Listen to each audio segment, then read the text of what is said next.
How to connect Instagram business to Facebook page.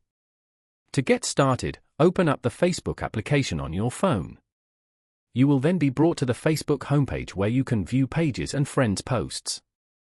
On this page, go to the bottom right corner and tap on Menu.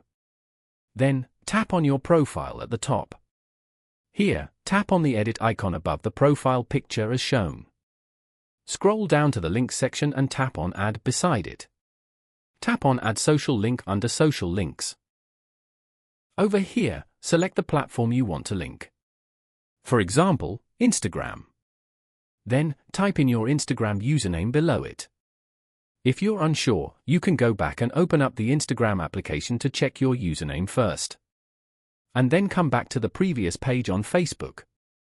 After typing it in, tap on Save below. Your Instagram link has been successfully added to your Facebook profile. Go back to your profile and refresh the page. As you can see, you can now view the Instagram link over here. You can repeat the same steps to add other links to your Facebook page. Following these steps, you can easily connect Instagram business to Facebook page.